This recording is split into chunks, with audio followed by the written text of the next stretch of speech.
असतो त्याला म्हणतात ॲक्विफर.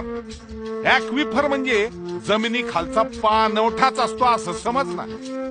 या एकाच ॲक्विफरवर या समद्या विहिरी आहेत. ॲक्विफर आणि या विहिरी पाण्याच्या नसांनी जोडलेल्या असतात. पण हे काय, सोपानराव जोरात पाणी ओढून राहिले नि पाटलाच्या हिरीतलं पाणी कमी कमी व्हायला लागलंय. असंच होणार रे. एकाच कोल्ड्रिंकच्या बाटलीत या समद्यांनी स्ट्रॉ घातल्या ती. आता पाटील त्यांची हिर खोल करून घेतील, मग तेच रामभाऊ करतील आणि मग सरपंच तर सर्वांच्या पुढं येत बोरच मारतील. हे काय, आणखी नवीन हिरी पण येत आहेत. वय वय वय, पण खालचं पाणी तर तेवढंच राहिलं. नुसताच उपसा वाढला. आता ठणठणाट वाहणार खाली. ओ टिंब्या, चल चल चल, पाऊस पाणी आला. आता पुढे जायची वेळ झाली बघ. चला चला चला.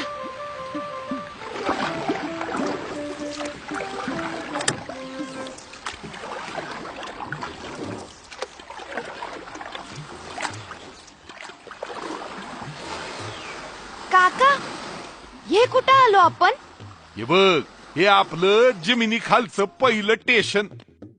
आपल्या 100 पैकी 25 जण तर जमिनीवरून वाहून जातात, 35 जण वाफेच्या रूपात परत जातात आणि जेमतेम 100रातले 10 जण जमिनी खाली येतात.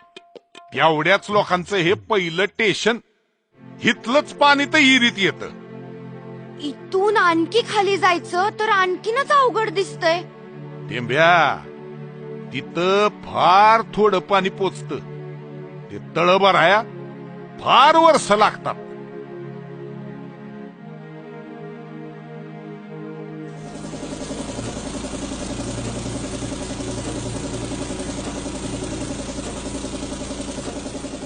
अरे बाप रे, ते पाणी सुद्धा ओढलं माणसांनी. आता पुन्हा भरायला किती पावसाळे जातील हो काका. दर पावसाळ्यात उथळ ॲक्विफर तर भरेल, पण हे खालचं स्टेशन रिकामच राहील. याच्यावर उपाय काय काका?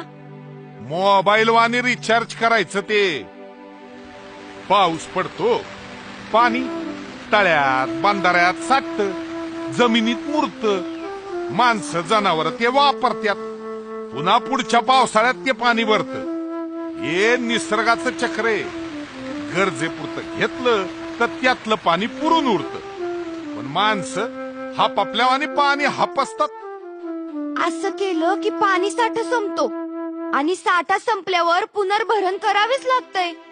पण हे करायचं कसं? हे बघ, पावसाचं पाणी छतावरून गोळा करता येतं. ते पाणी गाळून विहिरीत किंवा बोअरमध्ये भरता येतं, किंवा जमिनीवरून वाहून जाणारं पाणी पुनर्भरण खड्ड्यात गोळा करता येतं. तेही गाळून विहिरीला जातं. काळजी एवढीच घ्यायची की कोणतीही घाण म्हणजे प्रदूषण विहिरीत शिरता कामा नये. डोंगर उतारावर असे समांतर चर केले तरी धावत्या पाण्याला ब्रेक मिळतोय. बंधारे, शेततळी यातूनही आपल्याला दम खाता येतोय आणि जमिनीत जिरता येतंय. असं होतंय बघा पुनर्भरण. फक्त पुनर्भरण करून भागत नाही टिंब्या, उपसा सुद्धा कमी करावा लागतो. जिथं सुईनं काम भागतंय तिथं तलवार कशाला चालवायची?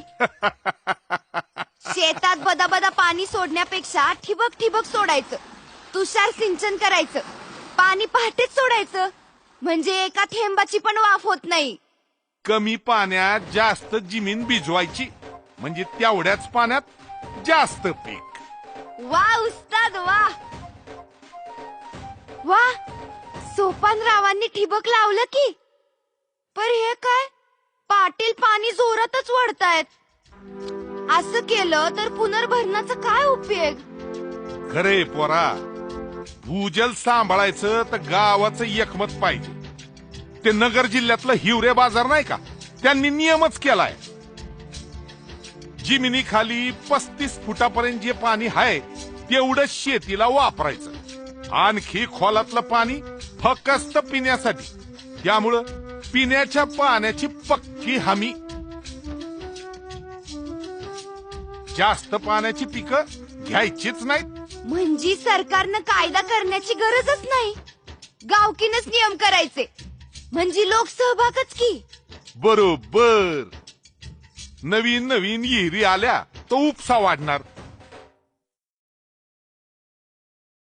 म्हणून नवीन विहिरी घेण्याऐवजी हाय त्या विहिरींमधलंच पाणी वाटून घ्यायचं. बांधाऱ्यावर पाणी वापर गट असतो ना, तसा गट आता हिरीवर बी करायचा. पावसाळा संपल्यावर हिरींमधलं पाणी मोजून घ्यायचं. गावाच्या शिवाराखाली किती पाणी आहे ते मोजलं की प्रत्येकाचा वाटा ठरवायचा. म्हणजेच पाण्याचा जमा खर्च मांडायचा. मालकीची हिर असो वा नसो, प्रत्येकाला पाणी मिळालंच पाहिजे. पंप किती तास चालवायचा हे फिक्स करून घ्यायचं. म्हणजे पाण्याची पळवापळवीच नाही, टेन्शन नाही. आणि पाण्याची हमी म्हणजे पिकाची हमीच की.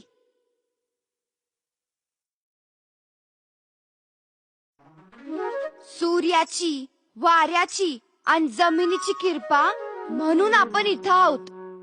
माणसानं चंद्रावर उड्या मारल्या, भारी भारी मशिनी केल्या, पण त्याला पाणी काही तयार करता आलं नाही. जेवढं पाणी निसर्ग राजानं दिलं तेवढ्यातच काय तो माणसाचा नाच. माणसं हो, तुम्ही लय डोकेबाज.